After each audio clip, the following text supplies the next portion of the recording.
Hi, my name's Dave Hooper. I want to tell you a story that began with an innocent question. Back when I was just a regular guy, I'd been a career entrepreneur with some successes and failures.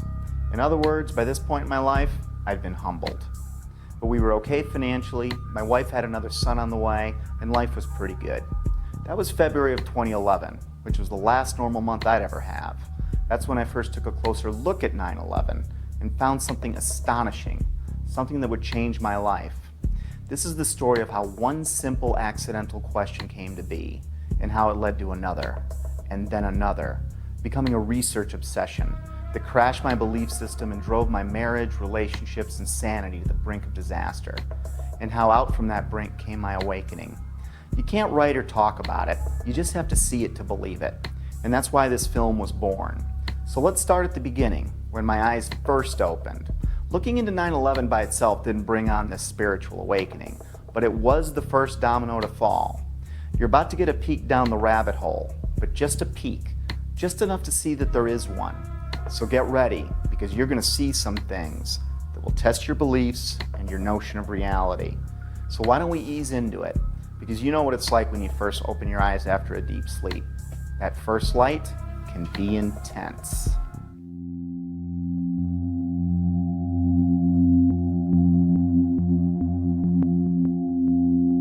My awakening began with a simple question. It occurred as I watched a familiar clip of President Bush on the morning of 9/11. I didn't realize it then, but this question was about to change my life.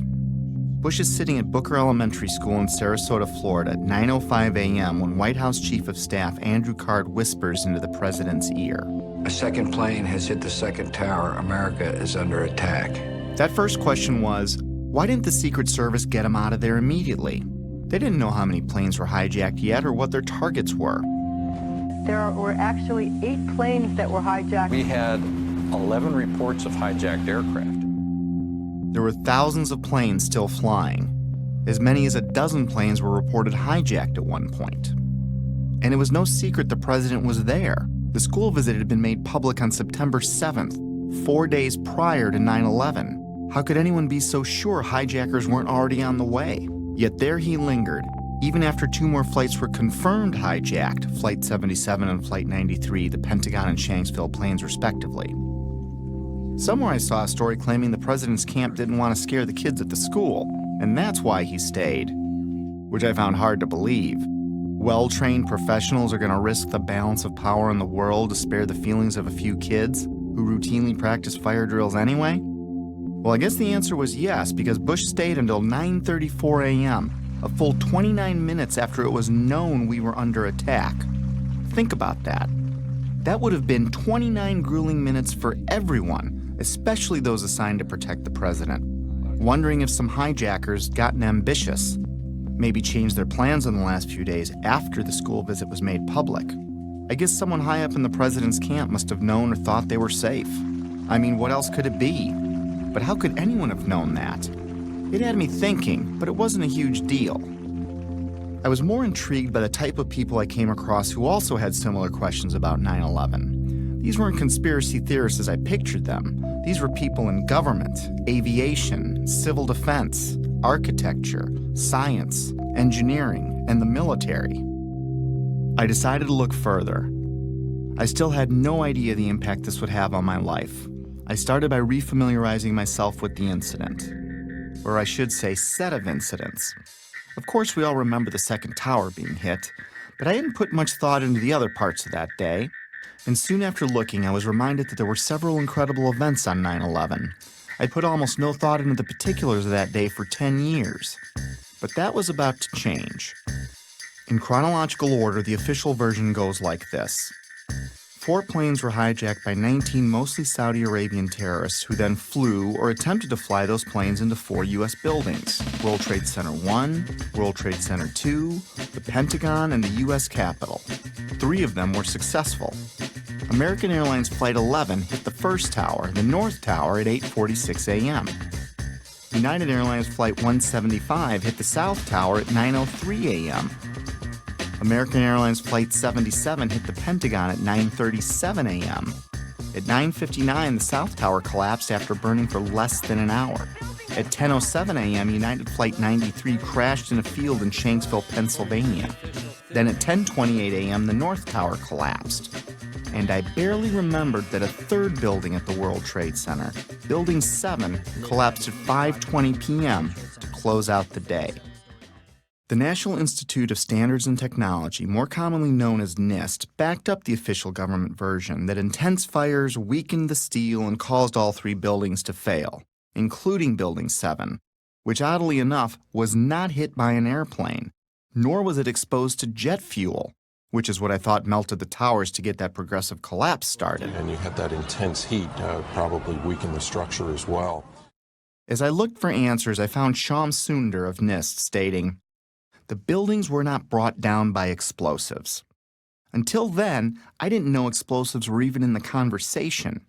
And like hearing a child claim innocence before a question is even posed, it had my eyebrow raised." World Trade Center 7 collapsed because of fires fueled by office furnishings. It did not collapse from explosives or from fuel oil fires. While researching the official government story, I saw a news flash that the 9/11 families wanted an investigation of World Trade Center 7. I was a bit surprised. Why would they be questioning the official story? That seemed a little out there, but who could be more invested than they were? So I listened to what they had to say. Our perception of what happened on September 11th is very different from the general public's perception, I'd say, for the most part. I believe that the public is still uninformed about most of the issues that are surrounding them. I just don't think the public at all knows. They want to believe. I think the truth sometimes can be frightening. There's some deep explaining to do. The bottom line is that it needs to be investigated. We have to demand a new investigation. I want justice here.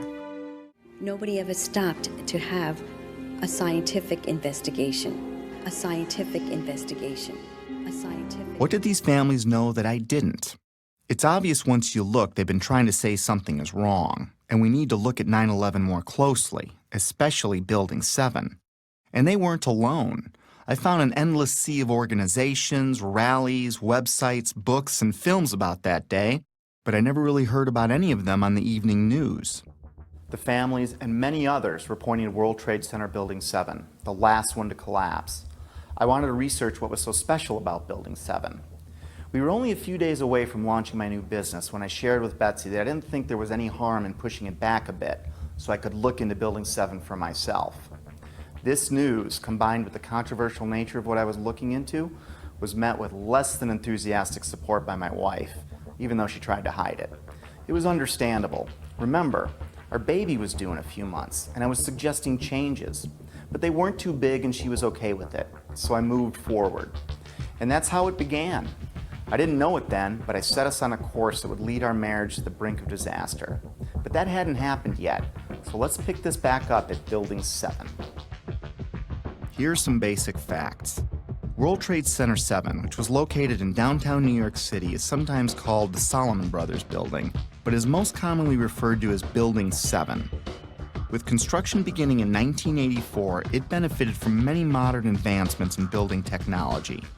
It was a 47-story, steel-framed, fireproof skyscraper standing 550 feet tall. It was 300 feet from the nearest tower, the North Tower, or about a football field away.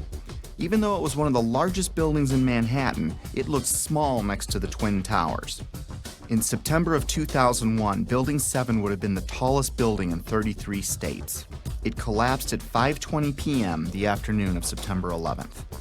Even though Building 7 was not hit by an airplane, the official explanation for all three buildings that collapsed was that intense fires weakened the steel, resulting in total symmetrical building failure. The official story goes on to state that in Building 7, column 79 gave out first, starting a progressive failure of the remaining columns, which allowed the building to fall almost as fast as a bowling ball would into its own footprint. If a building that size accidentally collapsed on any other day, it would have been as famous as the Titanic sinking. Yet according to a 2006 Zogby poll, 43% of Americans never even heard of Building 7. Building 7 housed the CIA's largest station outside of Washington, D.C. It also contained the Secret Service's biggest field office. The IRS, Department of Defense, and the SEC also occupied entire floors. The mayor's emergency management bunker was located in the building, but ironically, it wasn't used that day. The rest of the tenants were primarily banks such as Solomon Smith Barney, which occupied the top 17 floors. Many government and SEC documents for cases primarily against Wall Street banks, but also including WorldCom and Enron, were destroyed, crippling the investigation into thousands of cases.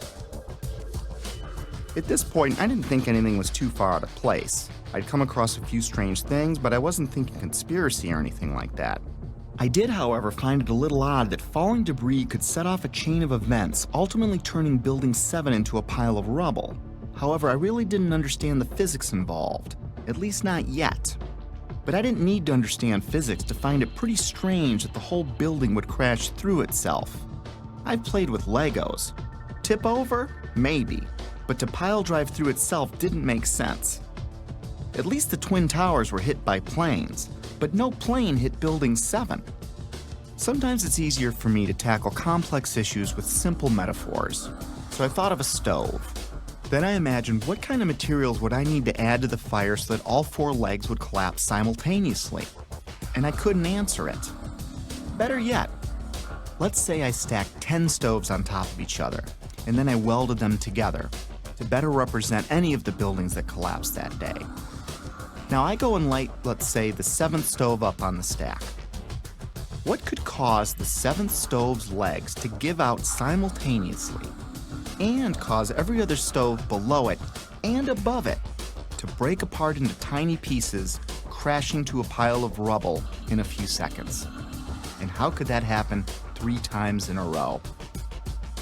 After breaking it down, I felt a little pit in my stomach for the first time, but I assured myself that I must be missing something. With that said, it was time to take a crash course in high-rise fires. It seems that high-rise fires are more common than I thought. I found hundreds of them. According to a 2011 report by the National Fire Protection Association, there are an average of 110 fires each year in buildings over 13 stories tall. According to the report, between 2005 and 2009, there were 550 high-rise fires. Of course, there are many more all throughout history, but let's talk about some of the more startling ones. Sao Paulo, Brazil, the Joelma building, 1974. Sparked by an electrical fire, the residential building burned twice as long as the Twin Towers, yet it stood. The underlying structure wasn't even weakened. In fact, it's still in use today. The MGM Grand, which is now Bally's in Las Vegas, Nevada, caught fire in 1980, killing 85 people. It's had a few facelifts and ownership changes, but the structure underneath was never compromised. It's still in use today. Los Angeles, California, 1988. What was then called the First Interstate Bank building burned for 3.5 hours. No structural failure at all. In fact, an insurance company moved in, and today it's known as the Aon Center. In 2004, the Parque Central building in Caracas, Venezuela, the country's tallest building, burned for 17 hours. The facade was repaired, and it is in use today. Philadelphia, Pennsylvania, One Meridian Plaza, 1991, burned for 18 hours. It stood. Beijing, China, the Mandarin Oriental Hotel, burned for 6 hours in 2009. It stood. Chechnya's tallest building burned for 7 hours in April 2013. It stood. Dubai, Moscow, Zurich, and on and on. I was starting to see a trend. Fires don't melt steel or cause buildings to collapse. The World Trade Center has itself burned many times with no structural failure or weakening. Some significant dates include February 13, 1975, when the 9th to the 14th floors burned for 3 hours. No damage or weakening of the structure was recorded. The fire began in an electrical wiring closet on the 11th floor. Some fire department officials and building officials here say that there's no chance the World Trade Center could become a type of towering inferno. And in 1993, it survived a bomb detonated in a highly vulnerable area with no structural damage caused by the fires that resulted from the explosion. There was, of course, damage from the bomb, which had to be repaired, but through it all, the towers have always stood. Sometimes buildings do collapse because of structural failure, but it's usually a design problem or earthquake damage or a controlled demolition. Buildings don't come down because of fire, but when they do collapse, they tend to tip over and stay connected. After reviewing hundreds of fires, I could find only 3 occurrences of fire bringing down a steel-framed high-rise in all of history, and all 3 were on 9/11. High-rise buildings simply do not collapse due to fire. Collapse of World Trade Center 7 was primarily due to fire. But there's a problem. Office and open-air jet fuel fires cannot melt steel. A lot of things in these kind of buildings have to be fire resistant by nature. It's required by code. So there really isn't a whole lot of fuel in there to begin with. The National Institute of Standards and Technology said that the maximum air temperatures was about 1,800 degrees or 1,000 degrees colder than what's needed to melt steel. And it takes a blast furnace with air blowing with blowers to try to get steel to melt. So if you have a flame at 750 degrees, you can hold that flame under a steel beam forever, and you'll never reach a high enough temperature to bend steel, let alone melt it. This would have us to believe that these was a typical office fire, scattered office fires, if you will, that brought this building down. Since the mid-60s, I've tried to follow high-rise fires, and I'm not aware of any high-rise building that have come down as a result of fires. And seeing black smoke come out the windows, that means that the fires were oxygen starved. Kerosene would have burned off very quickly. What wasn't destroyed in the initial fireball would have been consumed fairly rapidly and would have only really served as an ignition for the rest of the material. None of which would have been, in my experience as a fire protection engineer, hot enough to sufficiently soften the steel or damage the steel to result in a total collapse of the building. Well, we're told that the planes hit the buildings and there was an explosion and a fire, and about an hour and a half later, in the case of the North Tower, the buildings collapsed due to structural weakening due to the fires. Fires in high-rises have never brought down a steel frame high-rise building at all, ever. The bottom line is this. Steel-framed high-rises don't collapse, especially into their own footprint, because of fire. This is why builders and architects have loved steel for 100 years. A fire typically can't compromise the steel structure. Of course, 9/11 was not a typical day with typical fires. Jet fuel was involved. But the kerosene, or the jet fuel, just can't explain it. Set aside for a minute that only 2 of the buildings were subjected to kerosene. Now think of a kerosene lamp or a kerosene heater. In the history of kerosene lamps, I have never heard of one being melted because the fires were too hot. In fact, the World Trade Center fires were starved of oxygen and therefore heat. You can see it in the black smoke coming from the towers. Yet molten iron was found in the rubble of all 3 buildings. Something else had to provide the heat and energy needed to liquefy, melt, or even microscopically bend the steel in any of those 3 buildings. And unless you work for NIST, scientists agree that neither jet fuel, nor the furnishings inside those buildings could have heated the steel enough to melt it. I was starting to realize that something else must have been involved in the collapse of at least Building 7, if not all 3. Okay, maybe airplanes weakened the structure of the Twin Towers, which we'll be looking into more deeply later.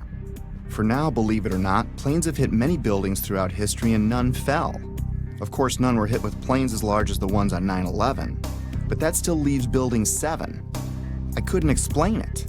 Can you tell me that if I throw a flaming chunk of metal off of one building, I can make the building next to it collapse in on itself a few hours later? Why do demolition companies even exist if you can just light a few random fires and wait for an implosion? Maybe the steel structure in Building 7 was so badly damaged from falling debris that the entire structure was compromised. It still can't explain the symmetrical collapse, but I looked anyway. Other buildings that have suffered severe structural damage by natural disaster or bombs didn't disintegrate into rubble piles. They stayed together in some way. Even the buildings in the Trade Center complex that suffered worse damage than Building 7 didn't collapse in on themselves.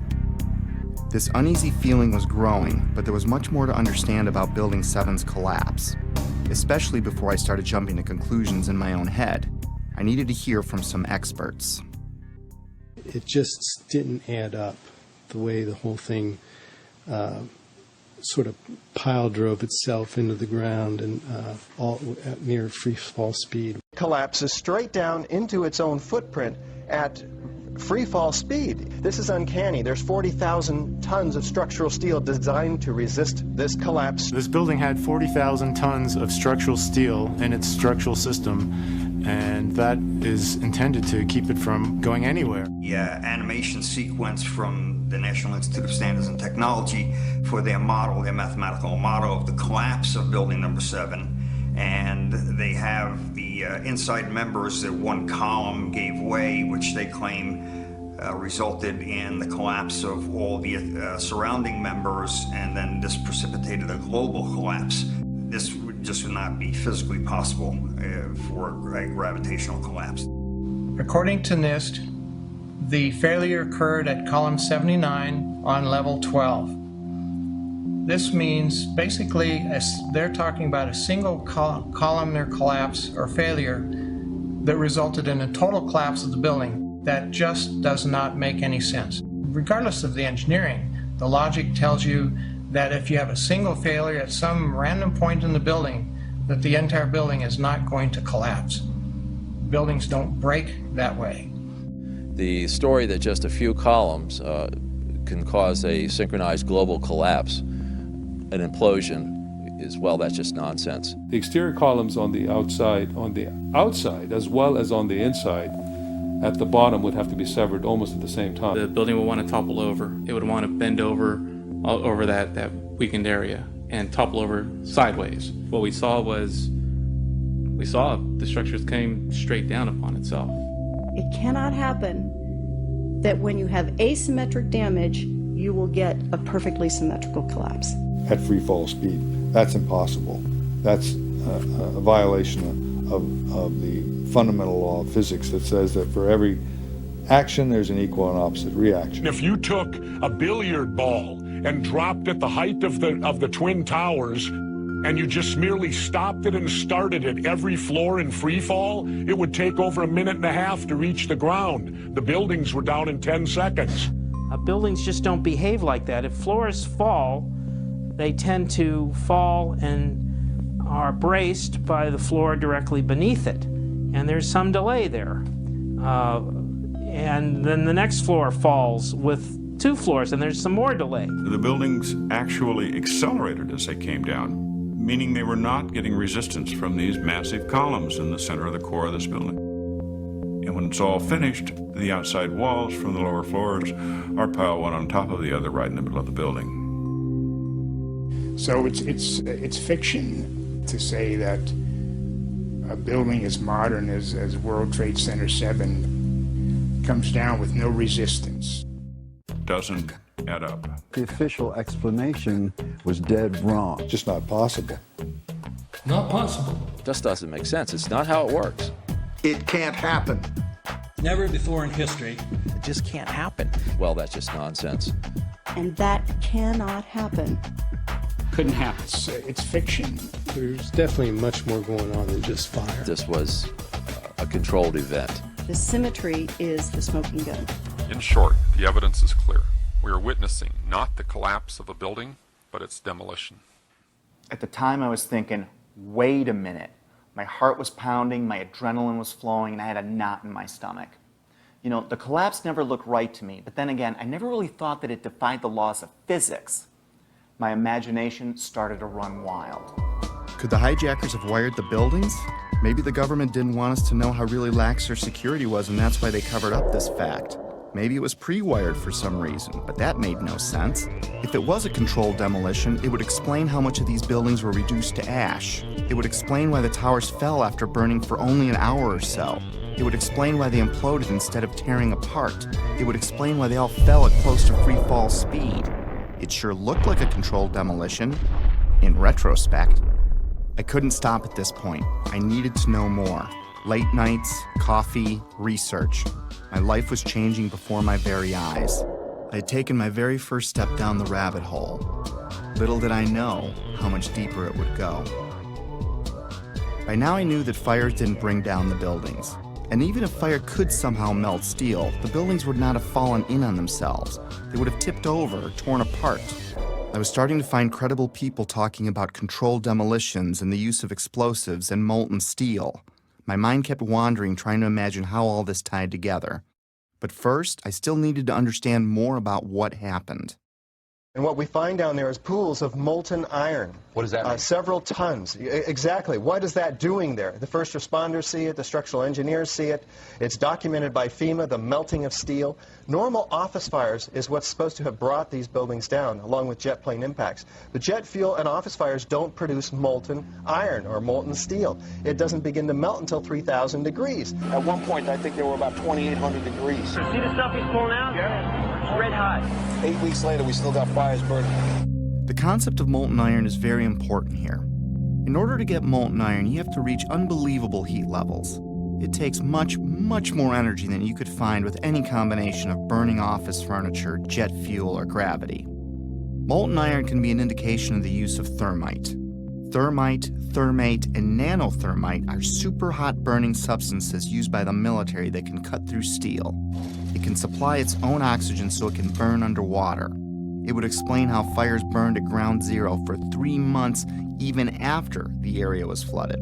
So thermite would also explain potentially the fact that the fires could not be put out at ground zero. The fires lasted for quite a while. The fires were finally put out on December 13, 2001, just over 3 months after 9/11, making it the longest burning building fire in recorded history. They burned underwater for much of that time. These fires were a big question mark. But first, it was time to take a closer look at NIST. They are the scientific agency backing the official version of events as most Americans know them. I was hoping they would curb my growing anxiety. Instead, what I learned about NIST made my heart sink. To understand NIST, you need to understand the relationship to explosives. They have vehemently denied that there were any. Not only did they not check for them, they state that none were used, plain and simple. In fact, they have gone to unbelievable lengths to prove that explosives, or even the evidence of explosives, like pops going off, did not exist. Some people might call it incompetence. Others might call it selling your soul. NIST concedes that they found no evidence for explosives. So then we asked them, well, did you look? And they said, no, we did not look for explosives or residues of explosives. So the preconceived notion of NIST is that there's no evidence for explosives, and so there's no point in looking. That is the most unscientific thing that you can possibly think of, not to look because you don't expect to find evidence, and in fact the evidence is overwhelming. NIST computed what they claimed would be the minimum loudness of an explosion that could sever column 79 with a single blast. Then they claimed no observers detected explosions as loud as their predictions. This size blast would have produced an incredibly loud sound that was not recorded on videos of the collapse nor reported by witnesses. On the basis of this artificial threshold of interest, they swept aside all evidence of actual explosions and concluded that no explosives contributed to the destruction of the building. We did not find any evidence that explosives were used in the collapse. Is that a secondary explosion? Yes, it was. That was the Yeah, definitely secondary explosion. Secondary explosions, sometimes described as pops or booms, are mini detonations apart from the primary explosion of the plane impacts. These types of explosions are routine in a controlled demolition. They were heard in all 3 buildings long before any collapsed. Like, it sounded like gunfire, you know, bang, bang, bang, bang, bang, and then all of a sudden, 3 big explosions. That sound was not picked up by any of the videos or witnesses that we have talked to. You heard explosions, like, boom! We just heard one more explosion. That's about the 4th one we've heard. CNN is now reporting that there was a 3rd explosion at the World Trade Center. Equally unempirical is the treatment by NIST and Popular Mechanics of reports of explosions before and during the collapses. Both documents pretend that there were no explosions. Secondary explosion. We've got numerous people covered with dust from the secondary explosion. Okay, you get the point. Why was NIST denying these explosions? Why are they a big deal? Well, those explosions are a strong sign of a controlled demolition, but they're not proof positive of one. If it was a controlled demolition, there would be other signs like misfired explosives and particles in the dust. So their preferred method of dealing with this problem was to ignore or even deny the reports. Don Gross, one of the chief authors of the NIST report, was captured on film while he was making a public presentation, saying that he knew of absolutely no eyewitness who has said there was a pool of molten steel. I'm curious about the pool of molten steel that was found in the bottom of the towers. First of all, let's go back to your basic premise that there was a pool of molten steel. I know of absolutely nobody, and no eyewitness who said so. Get down below and you see molten steel running down the channel rails. Like you're in a foundry. Like it was lava. The fires got very intense down there and it actually melted beams where it was molten steel that was being dug out. Underground, it was still so hot that molten metal dripped down the sides of the wall from Building 6. The premise that there was a pool of molten steel. I know of absolutely nobody, and no eyewitness who said so, nobody who produced it. I was on the site, I was on the steel yards, so I don't know that that's so. Then I was at the site 2 weeks after it happened with Governor Pataki, right? And they had to cease digging that day. You know why? They were finding pockets of molten liquid metal. In an office fire, you cannot generate enough heat to melt steel. And yet we have evidence of molten iron in the microspheres, in the rubble pile, and the metal pouring out of the side of the tower. About 7 minutes before its final destruction, almost an hour after the plane hit, molten metal was seen coming out of the northeast corner near the 80th floor. What was going on here? These guys at NIST are the official version. Office and jet fuel fires can reach about 1,600 degrees under ideal conditions, but NIST said that the fires burned at 1,800 degrees, which they claim was just enough to weaken and bend the steel, which led to complete failure of each building's infrastructure. But that still leaves us more than 1,000 degrees short of molten metal, which was found all over Ground Zero. They denied that molten metal existed, and they denied that witnesses heard secondary explosions going off. Even the NIST computer animation of Building 7's collapse is inaccurate, showing the outer structural walls crumpling in instead of coming straight down. The NIST report, on which popular mechanics and much of the press has relied, is not a scientific report.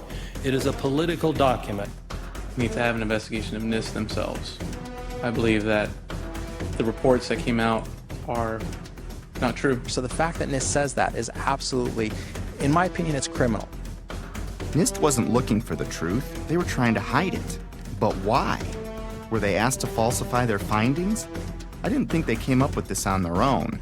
When I see John Gross fidget and blush as he states there was no molten metal, I see a man that is doing what many of us do when we don't tell the truth. It's basic human nature. My feelings at the time were like the moment you catch your significant other in a lie. Maybe there's an explanation, but your heart is racing until you get some answers. And if something like that's ever happened to you, you may understand needing to know more, but not wanting to know more, if that makes sense. Was there more evidence of a controlled demolitions besides explosions? And where did the molten metal come from? I needed more before I could get my head around this. I took a deeper look into all the buildings, the airplane strikes, and the possibility of planted explosives. Mostly, I was looking for something to explain away this growing pile of problems. I was looking for answers that could reduce my growing anxiety. Instead, I would fall further down the rabbit hole. By now, Betsy was about to give birth. The idea of putting the business off for a week had turned into a few months, and I couldn't help from talking about my findings all the time, even though Betsy asked me to tone it down. She needed more from me as a husband and father, and I needed more from her to preserve my sanity. Then my dad died, and 8 days later, my son was born. I was all over the place. This prompted my first break. I was in a very strange place, grieving my dad and celebrating my son, while digesting this new information that no one wanted to discuss.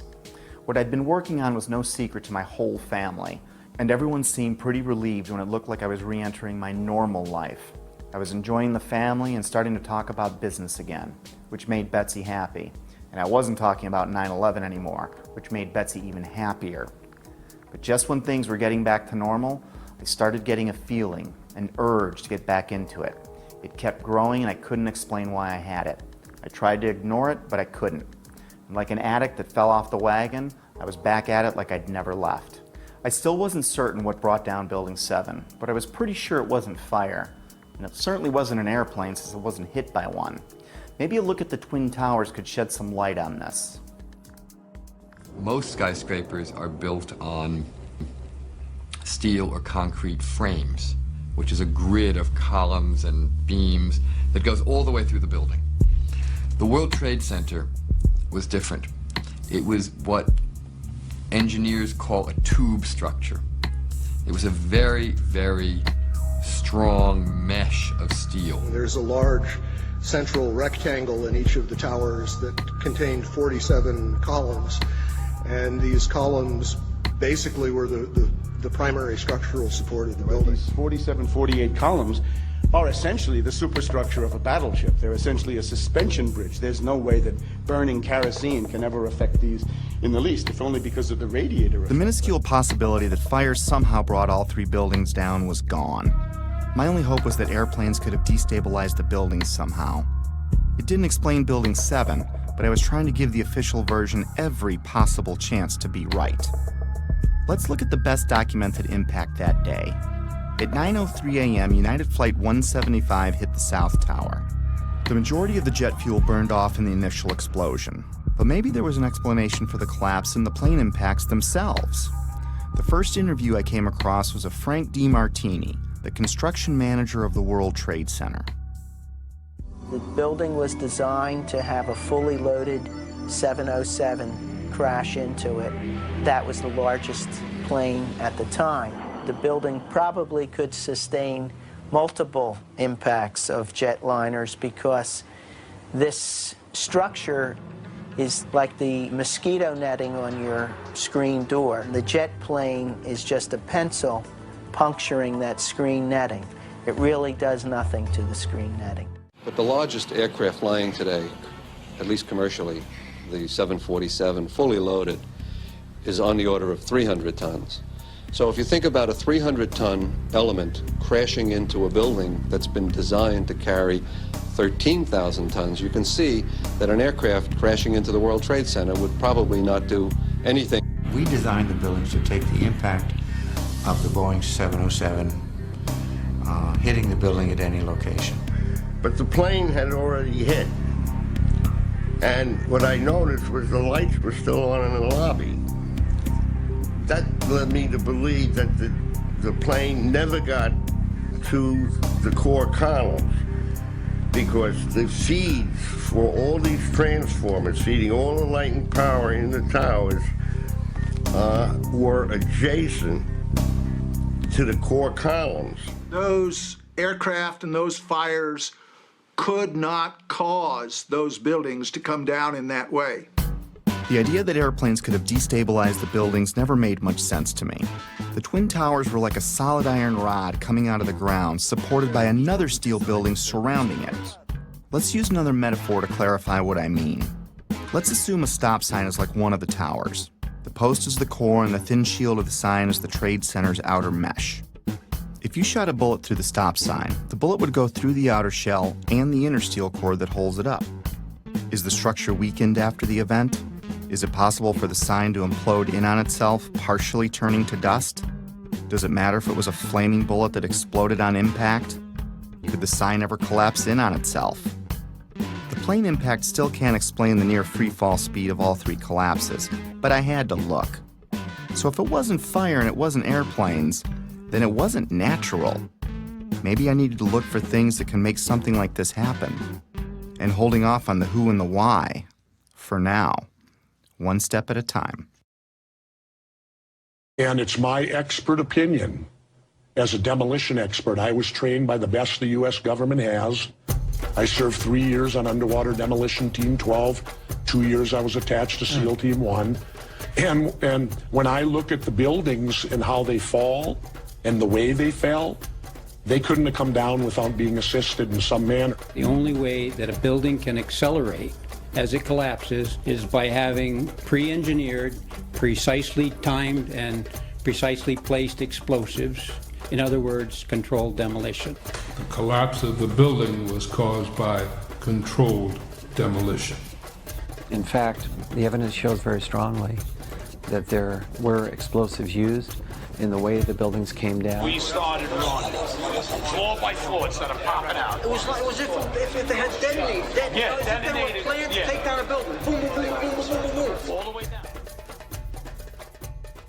Explosives are used to demolish buildings like this in just seconds. Okay, so it's a controlled demolition. What's the problem with that? Let's just think about this. Controlled demolitions cannot be engineered and rigged in a day. It takes months. And therefore, this event must have been planned in advance. Controlled demolition is used to bring unwanted buildings neatly down into their own footprint. It's part science and part art. Through the placement and synchronization of many different types of explosives, demolition companies can control how and when any building falls. Some are brought down or pulled in a plain Jane fashion, and others as a pyrotechnic show for an active audience. There are many more, but let's look at 8 typical signs of controlled demolition. We've already covered a few of them. We know the buildings fell at near free-fall speed and the collapses were symmetrical. Anyone can see that with the naked eye. We already established people heard explosions, but it was confusing to me. And of course you're going to hear loud noises as a building collapses. This needed further investigation. By now I was only going to trust my own eyes when it came to researching 9/11. I think it's too important an event to let someone else tell you what to believe about it. But I'm getting ahead of myself. There are 118 documented testimonies of explosions heard from firemen and other first responders alone, which took a court order to be released, and that doesn't include the maintenance employees or regular tower workers. After analyzing locations and timestamps, I broke explosions into 3 categories. Impact synchronized booms were explosions seemingly timed with the plane strikes in the seconds before and after the collisions. Pre-collapse pops were explosions heard all over the buildings from the time of the first plane impact until Building 7 fell. The final booms and crackle are the main body of explosives, which are detonated over the span of a few seconds, leading up to and through the collapse. It seems that explosives went off in different parts of the Trade Center when each plane hit. William Rodriguez, a 20-year maintenance employee of the Trade Center who was decorated for saving many people that day, was in the building when the first plane hit. Let's hear what he and a few others had to say about a subterranean explosion coinciding with the first plane hit. It was a huge explosion that came from under my feet, meaning that it came from the sublevels between B2 and B3. And then there was a huge explosion at the top of the building. You could hear the difference from the bottom and all the way through the top. They were having coffee in the World Trade Center when the first plane struck. And all of a sudden it sounded like, I don't know where the subway is, but it sounded like a subway collision, a bomb. Just get out of the tunnel and it blew. The subway tunnel? Yeah. Yes, I was right there. I was down in the basement, came down, all of a sudden the elevator blew up, smoke. I dragged the guy out, his skin was hanging off, and I dragged him out, and I helped him out to the ambulance. What that man is describing sounds like an explosion, not jet fuel dripping down elevator shafts, as stated in the official version. Why did so many people hear an explosion below ground? A collision above might crack or break some windows, but I didn't understand how that could tear up the lobby, especially when you consider the base of the building would have felt the least amount of vibration as the shockwave was absorbed by the 95 floors above it. Remember, these images are from before the second plane strike, meaning these images were recorded between 8:46 and 9:03 a.m. The only thing that had happened so far is a plane impact around the 95th floor of this building.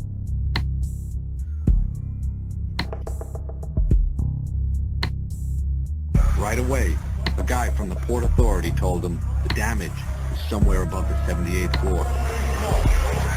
But all you had to do was look around. It was obvious.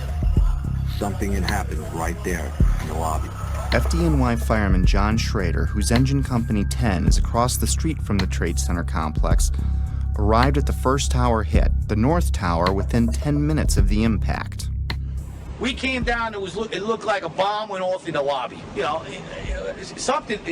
wasn't from the jet fuel. No way.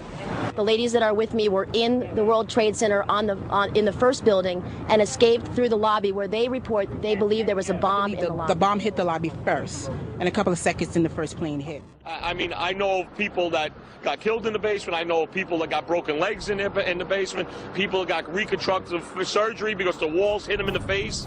At the time, I was actually in the subway heading towards the World Trade Center right around Franklin Street. And after the first explosion, the subway station started to fill with smoke. The subway cars started to fill with smoke, and the subways actually stopped. With so many people talking about the explosions at street level, it would make sense that early reports had the FBI and others looking into bombs at the base of the buildings.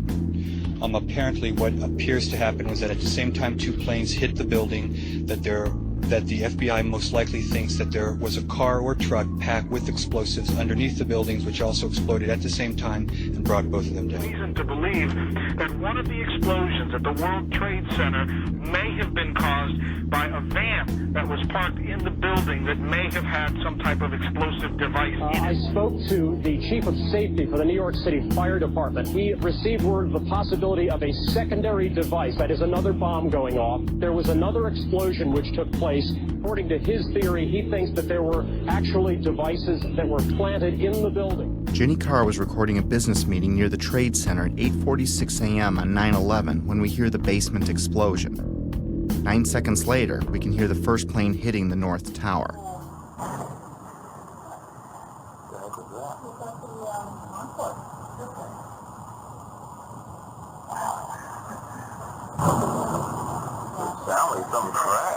I think a bomb went off in the lobby first, then a plane hit the building, then another plane hit the other building. Let's discuss these pre-collapse pops.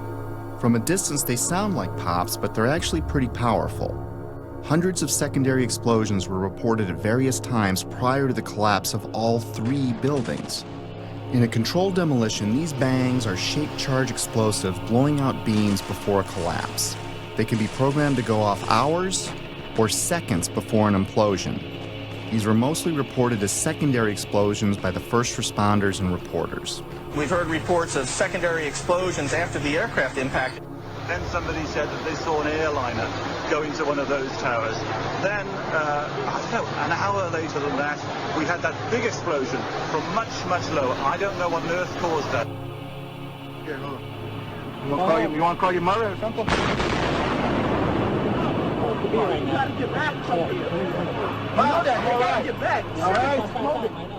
The final booms and crackle are like the grand finale of a fireworks show. In a controlled demolition, the vast majority of the explosives are set to go off in an ordered fashion over the span of a few seconds as the building collapses. Depending on distance, this can sound like a rumble, booms, or crackling. That feeling that there was something else, that there may have been something else that brought those buildings down. There was a lot of talk there in New York of another explosion prior to the collapse of the first building. We could hear a rumble, which was about 5 seconds long, preceding the actual collapse, and then a boom when each of those towers collapsed. In this footage, which has been slowed, you can see white smoke emanating from the ground floor before the collapse wave arrives. It's an unsteady camera, but keep in mind whoever recorded this was running for their life. It was like watching a stunt car explode before it crashes at the bottom of the cliff. In this image, recently released by a Freedom of Information Act request, police department photographer captured an explosion originating at the base of the South Tower, just before the first tower collapsed. The explosions and shockwave before Building 7's collapse were captured in different ways. We were watching the building actually because it was on fire. The bottom floors of the building were on fire, and we heard this sound that sounded like a clap of thunder.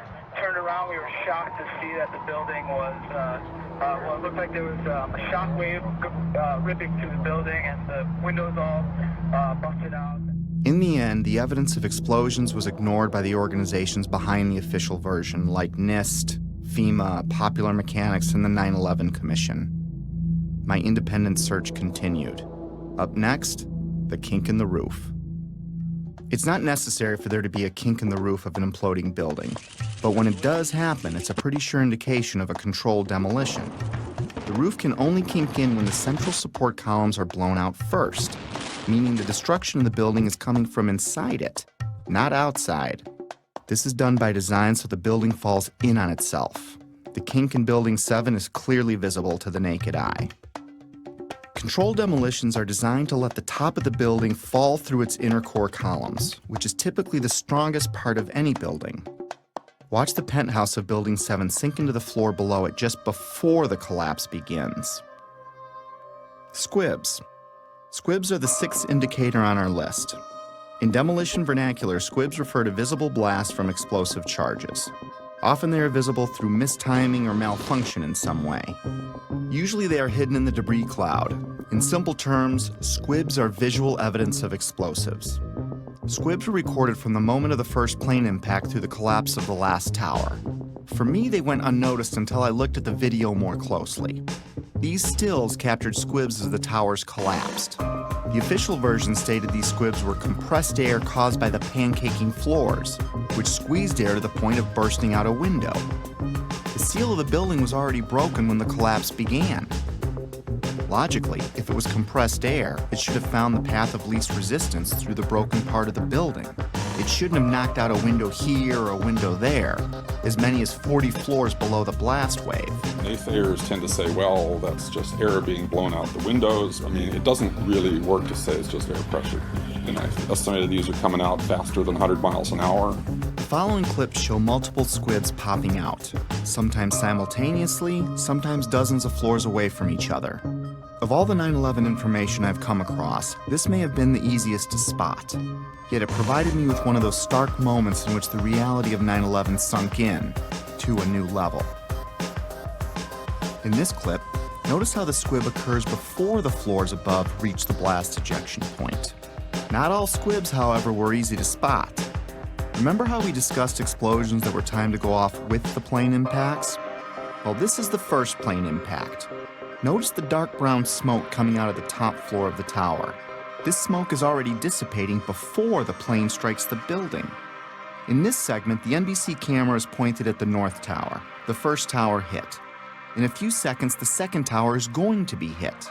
You'll know it when it happens because of the reporter's voice and the fireball in the lower left corner of the screen. Now keep your eye on the east facade, the one on the left. Notice how several tiny explosions go off as the second plane hits the other building, perhaps in an effort to mask some necessary work prior to its demolition, as I was thinking at the time. Oh, another one just hit. Something else just hit. The seventh characteristic of a planned implosion is what's called a demolition wave. It's the path of destruction in a controlled demolition. It is a visible wave of explosions moving down the columns of a building just ahead of or at the speed of gravity. This array of synchronized explosives is timed to blow out floors beneath the collapse wave as the floors above reach the floors below, thus allowing a drop at approaching freefall speed. Again, let's slow down the film for some of these. When slowed down, you can see how the explosions are timed to go off, floor by floor. In this clip, you can clearly see a demolition wave proceeding down a column mostly hidden by the umbrella of the falling debris pile. Look to the right of the black line. It's a bit grainy because of the zoom. Here it is again without the black line. You can see synced explosives cutting a path down the building. The demolition wave can be hard to see with an untrained eye because it happens so fast. I've tried to highlight a few more examples in the following clips.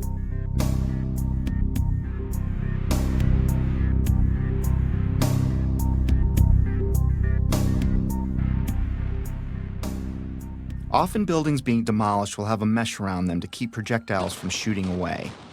In the case of the Twin Towers, there were thousands of pieces of steel jettisoned out much further than they could have if it were a gravitational collapse. Some pieces were ejected laterally over 600 feet. Some of these pieces weighed several tons. Let's listen to what a few experts had to say on the topic. Window mullions and things went up and out. That kind of stuff can't happen with just pure air pressure of floors getting sandwiched together. Large, multi-ton beams were hurled hundreds of yards laterally. Gravity works vertically, not laterally. The fragments which are being, which is coming out of the tower, obviously being kicked out by an explosive action. And here it is trailing white smoke the whole time.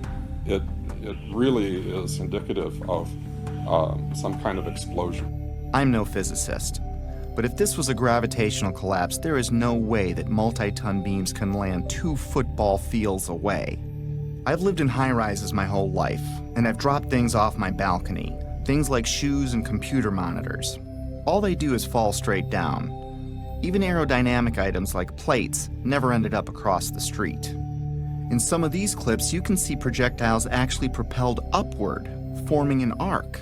If this were a gravitational collapse, pieces could not be shot upward. And consider the pieces we see. The small pieces weigh a few pounds and the biggest pieces weigh several tons. In this clip, a multi-ton steel box column had so much lateral force that it pierced the building across the street. To give you an idea of its size, here you can see a construction worker standing at the base of the box column being installed.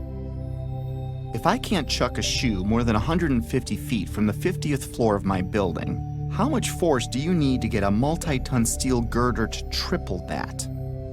I could pretty much rule out a gravitational or progressive collapse with the physical dynamics I'd seen with my own eyes.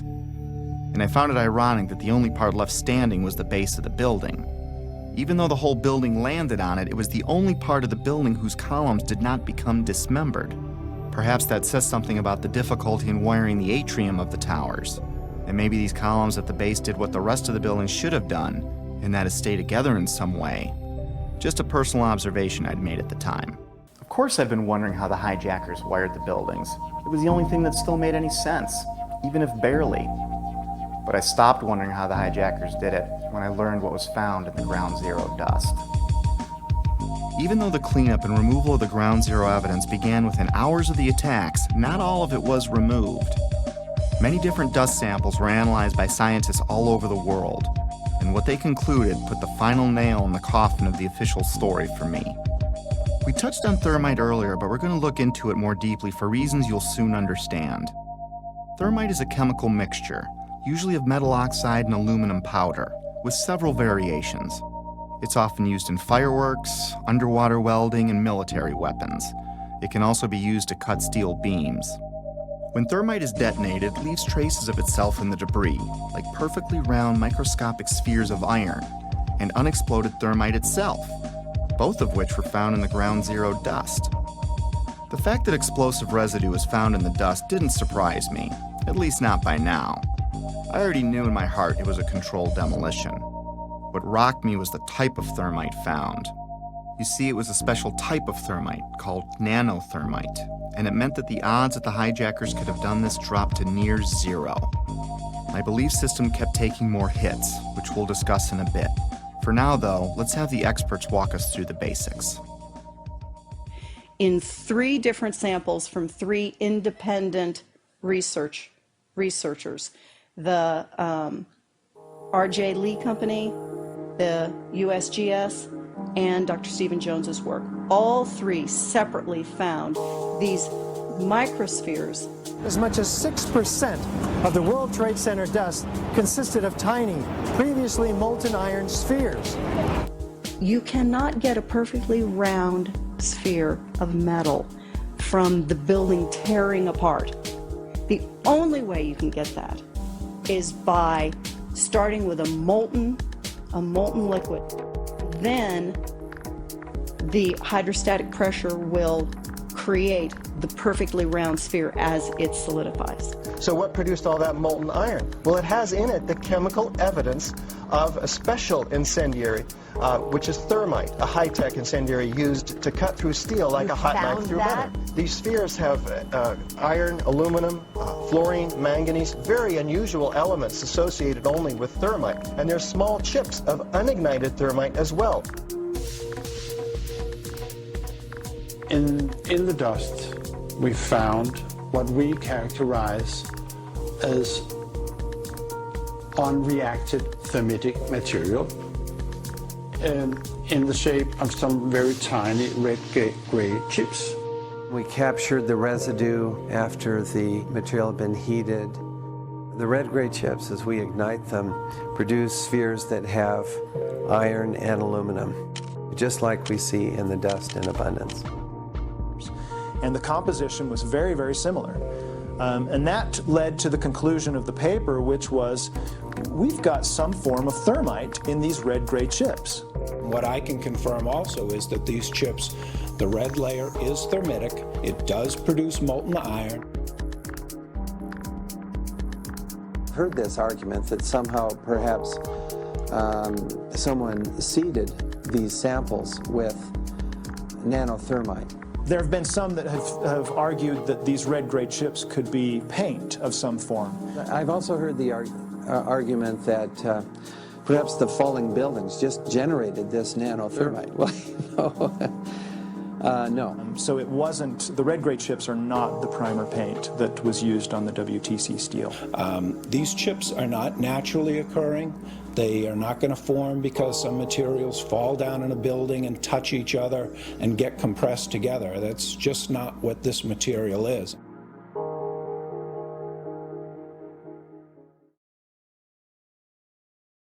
What we have found is a modern version of thermite, which we call nanothermite, which is produced in a different way. It is not just two powders being mixed.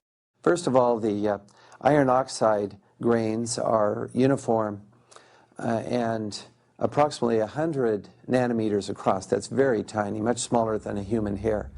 The aluminum occurs in plates that are about 40 nanometers across. I have no idea how to make those. I mean, this is a high-tech material, and it's embedded in a carbon-rich matrix with order. These red-gray materials have very orderly sheets containing aluminum. This is a material that is made up of nano-sized particles that are all very uniform, very symmetrical. The aluminum appears in thin platelets about 40 nanometers thick. It is the small size of the particles involved in this material that allow us to characterize it as nanothermite. These really are sophisticated materials and probably only developed in a laboratory. This is very high-tech thermite, nanothermite. It's not found in a cave in Afghanistan. It's produced in very sophisticated Defense Department contracting laboratories. We compared our spike that we got with a spike from known nanothermite, which is produced at a military laboratory. Their measured energy released with known nanothermite was less than these red-gray chips. What we are dealing with, I think, in World Trade Center is modern military material which is unknown to the general public. It takes steel and it creates molten steel.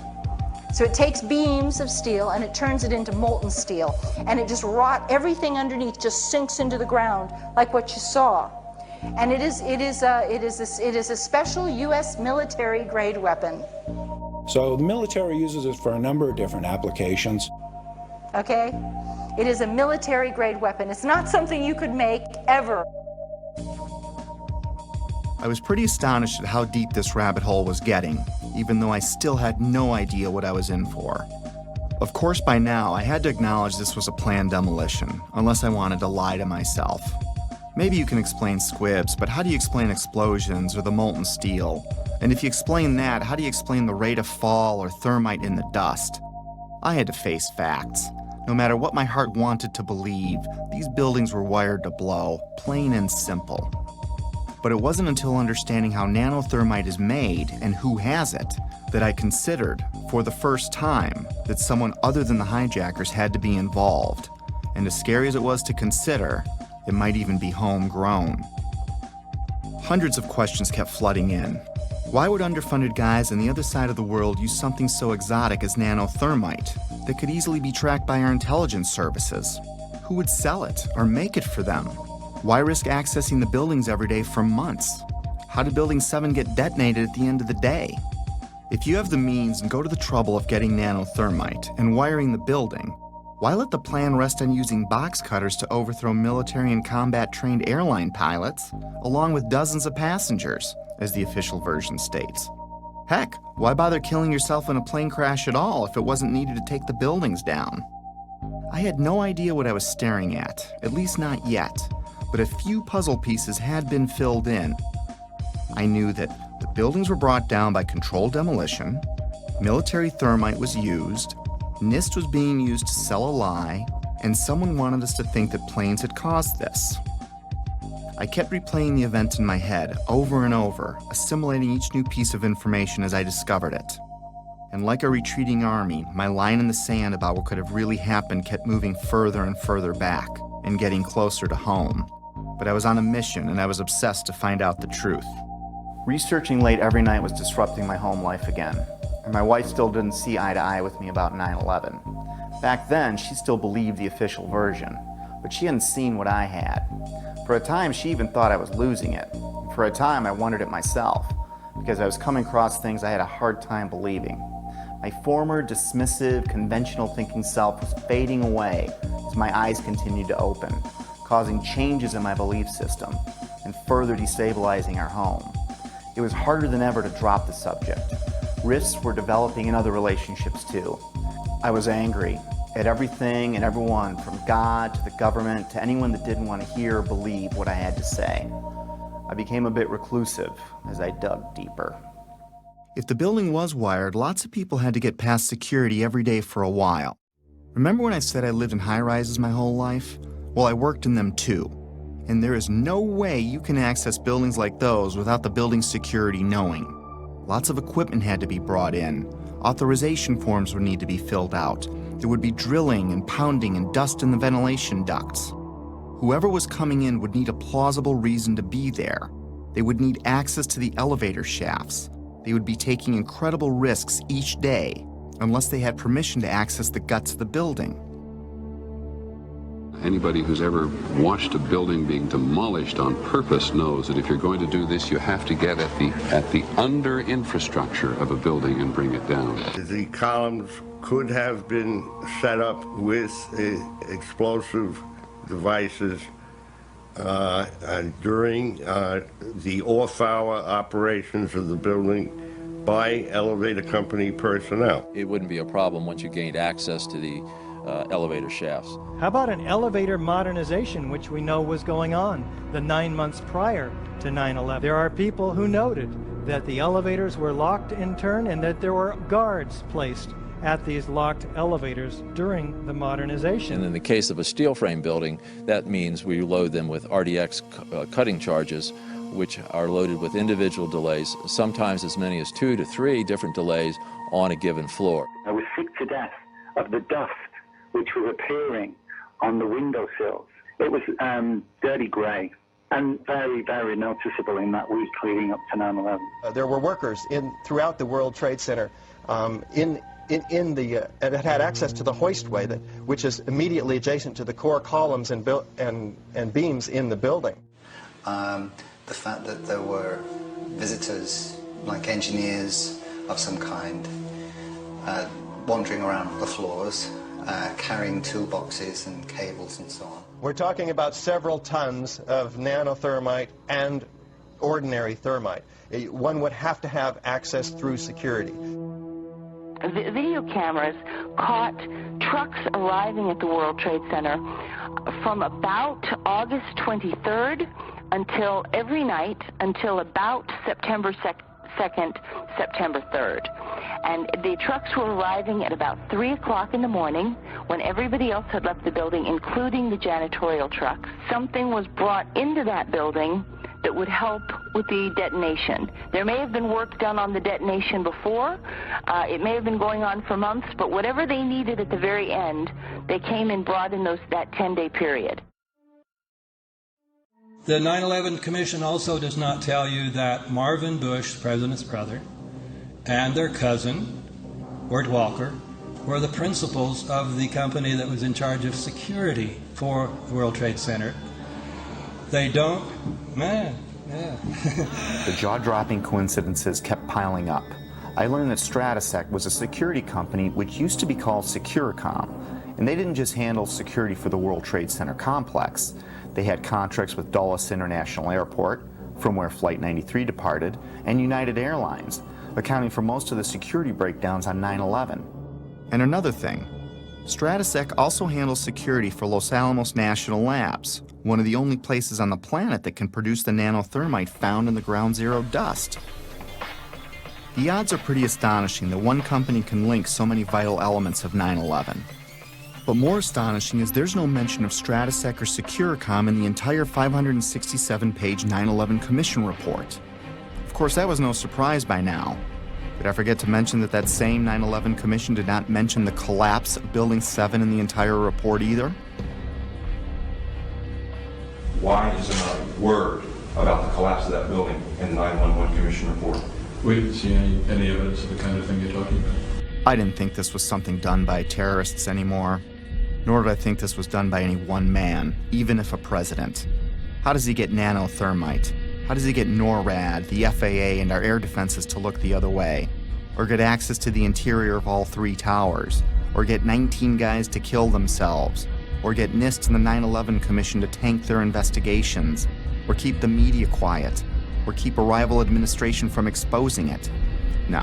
This seemed much bigger than even a president, and impossible for a man on the run. If someone like me with no budget or staff can find something clearly wrong with Building 7's collapse, how could an entire government commission fail to mention it in their report? Something big and strange was coming into view, seemingly coordinated and almost invisible, like 1,000 more puzzle pieces dumped out before me. I couldn't see the bigger picture yet, but I knew there was one, and it involved powerful elements of our world. This reminded me of a quote that struck me in Woodrow Wilson's book, The New Freedom. He writes, "Some of the biggest men in the United States in the field of commerce and manufacture are afraid of somebody, are afraid of something. They know that there is a power somewhere so organized, so subtle, so watchful, so interlocked, so complete, so pervasive, that they had better not speak above their breath when they speak in condemnation of it." I wondered if we were talking about the same thing, so I continued my research. I didn't even need to remind myself I was falling down the rabbit hole anymore. I was now fully expecting to see the unexpected. Remember the opening chapter, The Dog That Didn't Bark? It was a reference to a Sherlock Holmes story called Silver Blaze, in which Holmes deduces the culprit must have known the family dog, because the dog didn't bark while the crime was committed, as he normally would if a stranger were on the property. The same way the Secret Service didn't bark, by staying in the school. The same way real watchdogs like the 9/11 Commission, NIST, and the media didn't bark either. Lots of people, including politicians, the media, and emergency workers on the ground, knew Building 7 was going to come down well ahead of time, as impossible an event as that was. But even then, they said, hey, you got to stay behind this line because they're thinking about taking this building down. They're not sure if it's stable or not. So they were holding a line off because they had knowledge that something was going to happen. That by noon or 1 o'clock, they told us we had to move from that triage site up to Pace University, a little further away, because Building 7 was going to come down or being brought down. Did they actually use the word brought down, and who was it that was telling you this? The fire department, and they did use the word, we're going to have to bring it down. Keep your eye on that building. It'll be coming down soon. I didn't hear any creaking, or I didn't hear any indication that it was going to come down. And all of a sudden, the radios exploded, and everybody started screaming, "Get away, get away, get away from it!" And the whole time, you're hearing thum, thum, thum, thum, thum. So, I think I know an explosion when I hear it. We are on the phone with New York Fire Department Lieutenant David Restuccio. Can you confirm it was number 7 that just went in? Yes, sir. And you guys knew this was coming all day?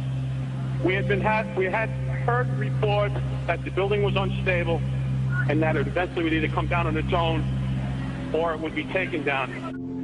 And we were in a building in which we were trapped for about 10-15 minutes, and we set up headquarters at 75 Barclay Street, which was right there with the police commissioner, the fire commissioner, the head of emergency management, and we were operating out of there when we were told that the World Trade Center was going to collapse. The World Trade Center was going to collapse. It was going to collapse. It was going to collapse. But it was the media's pre-knowledge of Building 7's fall that was much more telling. Several news outlets around the world reported the collapse of Building 7 long before it happened. I listened closely to these segments. Considering Building 7 wasn't hit by an airplane and no high-rise has ever collapsed because of fire, How was it that all these different news agencies reported it before it happened? How can anyone report there has been an improbable accident before the accident happens? Now, more on the latest building collapse in New York. You might have heard a few moments ago, I was talking about the Salomon Brothers building collapsing. And indeed it has. Apparently that's only a few hundred yards away from where the World Trade Center towers were. That one of the other buildings, Building 7, in the World Trade Center complex is on fire and has either collapsed or is collapsing. That has structural damage as well. We saw a lot of glass broken out, and a corner of the building appeared to be in distress, and there's concern that there might actually be another collapse of that building. We are getting word from New York right now that another building has collapsed. Is that smoke coming from this third collapse? Okay, that is what we're understanding, which makes sense because it looks like the sun is going down. But I'm hoping that enough people have cleared out of downtown Manhattan so that perhaps it wasn't as full as it might be normally around 5:30 on a Tuesday. That information, of course, take a look at that right-hand side of the screen.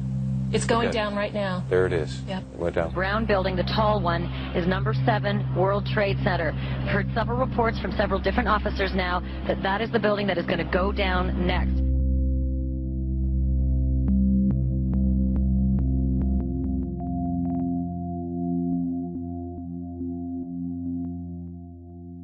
The media has played an important role in shaping the official story, even to this day.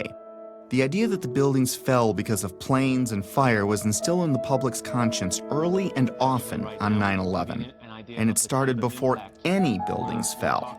And that perhaps they're buckling under the force of the collision or the hole that's resulted from these two planes. My sense is that just one, the velocity of the plane and the fact that you have a plane filled with fuel hitting that building that burned. So structural damage, as you had suggested, probably led to this building going down. We are seeing... It was because the building had been weakened during this morning's attacks. And then I witnessed both towers collapse, one first and then the second, mostly due to structural failure because the fire was just too intense. And now we are told that there's a fire there, and that building may collapse as well as you can. Pictures of airplanes flying into buildings, fires burning, huge structures collapsing, have filled us with disbelief. Metaphor time. Let's say your local TV news breaks in with a report of a car accident at the corner of Main and First Avenue because a car blew out a tire, swerved into a tanker truck, and it exploded. Now your office is at that corner, so you go out and look, but everything looks fine. You flip stations and other stations are reporting it too, using different wire services even. As you stare out the window wondering where there's another Main and First Avenue, a car drives into a parked gas truck and it explodes. Have you witnessed a miracle or a staged event? If what I was finding were mistakes in a massive ruse, then the sheer boldness and size of it alone is why I never saw it before. It reminded me of a quote often attributed to Joseph Goebbels, the minister of propaganda for Hitler's Nazi Germany, who stated that, "If you tell a lie big enough and keep repeating it, people will eventually come to believe it." I found a pattern of bullying, intimidation, and belittling of anyone asking valid questions, which did nothing to soften my growing anger, even though I had no idea to where or to whom it was directed. We're not buying it. Okay, you don't have to buy anything. You're American. You want to be a nut, you can be a nut. Anybody who thinks that 9/11 was carried out by the government isn't a truther. They're idiots. I'm merely saying it is wrong, blasphemous, and sinful for you to suggest, imply, or help other people come to the conclusion that the U.S. government killed 3,000 of its own citizens, because it didn't. How big a lunatic do you have to be to watch two giant airliners packed with jet fuel slam into buildings on live TV, igniting a massive inferno that burned for 2 hours, and then think, well, if you believe that was the cause? These people are idiots. They're mentally ill. They should be treated with respect. It's an insult to people who are victims of 9/11 and their families. You know what? It wasn't an inside job. We can see the planes. The planes hit the building. It wasn't a controlled demolition, and the buildings came down. And it just is beyond bizarre. Yeah, and you are a nutcase, Building 7. 9/11 was an inside job. Oh, get a life. Get a life. 9/11 was an inside job. You're like the guys who think that the space aliens kidnapped Elvis or something like that. That's where you are. I didn't think it was an accident that every question is uniformly dismissed. I couldn't find a familiar journalist that seriously entertained these obvious questions, that anyone would have. Could I really be on to something that the media couldn't see? Or were they trying to keep me from seeing something they did? Most reasonable people would question the official story after seeing what we've seen. So I switched my focus to independent news sources, outside the mainstream. No, they're not well-funded, slick, or glitzy. Most are just regular people or sincere journalists trying to expose the truth about something in their corner of the world. One such man was Bill Cooper. I found him early in my 9/11 research. At the time, I couldn't explain how he predicted what you're about to hear. Bill Cooper spent his life in the intelligence community. He rose to the Office of Naval Security and Intelligence, serving on the intelligence briefing team for the Commander-in-Chief of the Pacific Fleet. He held several top security clearances. After the military, he developed and operated the largest civilian intelligence agency in the world. The world's largest and most successful civilian intelligence gathering operation in the world, which makes me privy to an awful lot of information that none of you will ever see. In other words, he was very credible. The following clip is from his radio program, The Hour of the Time, which aired on the night of June 28, 2001, 76 days before 9/11 happened. A CNN reporter found Osama bin Laden, took a television camera crew with him, went into Osama bin Laden's hideout, interviewed him and his top leadership, his top lieutenants and colonels and generals in their hideout. This is a CNN reporter with a camera crew. And he came out and told everybody, within 3 weeks, Osama bin Laden is going to attack the United States and Israel. Now, don't you think that's kind of strange, folks?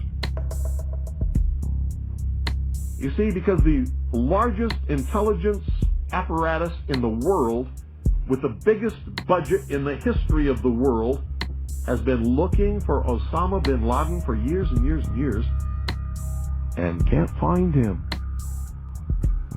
And whatever is going to happen that they're going to blame on Osama bin Laden, don't you even believe it.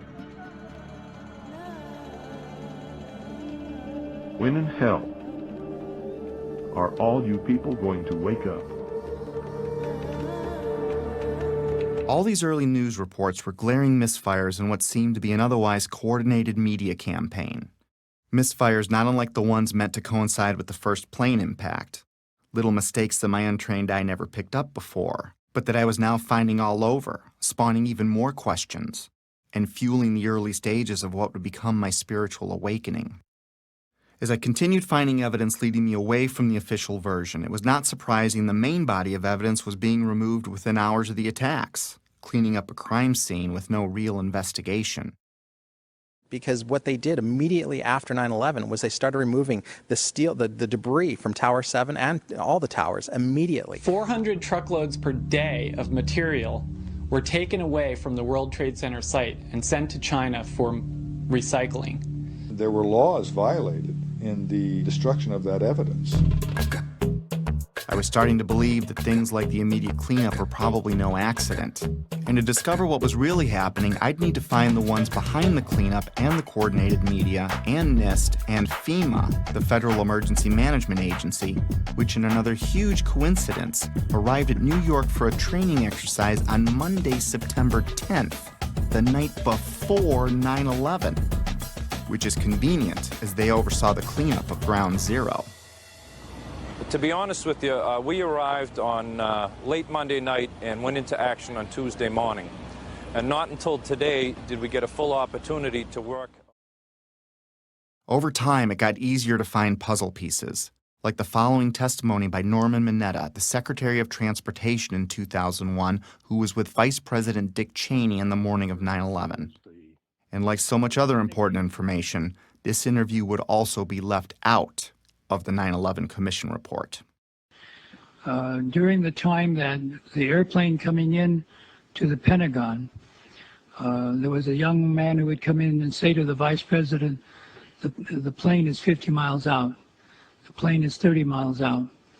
And when it got down to the plane is 10 miles out, the young man also said to the vice president, do the orders still stand? And the vice president turned and whipped his neck around and said, of course the orders still stand. Have you heard anything to the contrary? Well, at the time I didn't know what all that meant. And the flight you're referring to is the flight that came into the Pentagon. The Mineta testimony launched my investigation into the Pentagon, Shanksville, the hijackers, and many other aspects of 9/11. And if I thought I was a long way down the rabbit hole already, was I way wrong. My belief system would ultimately be shattered, but rebuilt to accommodate my evolving worldview. Back then, however, I was only a few months into my investigation, and I was going through a full scope of emotions, and frankly, having a difficult time handling all of them. Denial, curiosity, fear, disbelief, paranoia, anger, and heartbreak. And I would go through many more. I was still unable to reconcile all the data in front of me. I couldn't see the bigger picture at the time. But like the wind, it can't be seen, yet we know it's there because it leaves evidence of its existence. Very much like the trail of breadcrumbs I'd been researching over the last few months. But it's not something I could understand in one sitting. It took time. Coping with the flood of emotions took a while. I didn't have anyone guiding me or anyone to talk to about it. I felt like I had no foundation, like the ground was crumbling beneath me. The truth is hidden by several mechanisms, especially the limits of our own preconceived beliefs. I'd been so ignorant and dismissive, but now I wondered what else I'd been fooled about. Over the years, I came to see that we're in a battle of information, a battle of beliefs, or a spiritual battle, if you will. I also came to believe that 9/11 is only one battle in a much larger war, a war I couldn't see yet, but one that I was well on the way to discovering. This is a lot to take in, and we all wake up at our own speed, if at all, which is why I stopped after only looking at the Trade Center portion of the attacks. There is so much more to this, but it's easier to process in smaller chunks. Betsy and I woke up at different speeds. My eyes started opening pretty quickly, but it took Betsy a few years, even though we talked about it all the time. It wasn't until she watched early versions of this movie that she began to believe me. I clearly remember the day in June of 2013 when she came voluntarily and shared her own thoughts about her own 9/11 research, something she'd never done before. And I knew by talking to her that her eyes were finally opening too. It probably saved our marriage. Getting past that stumbling block opened the door for us to reconnect. If there's a pit in your stomach, don't be overwhelmed or scared.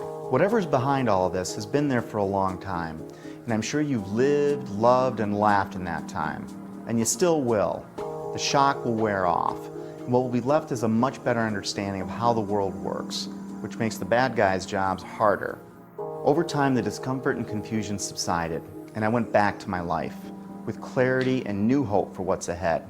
Today I'm able to laugh and be happy and look forward to the future like everyone else. I have all that, and I'm more aware of important things happening around me. So if you want to forget everything you've seen, go back to your regular life. Soon you'll forget about all of this. Our defense mechanisms work that way. But if you decide to jump down the rabbit hole, my advice is to seek your own answers, do your own research, and don't let anyone tell you what to believe about anything. Because until you see it for yourself, it'll be hard to ever understand why it's so important to know it exists.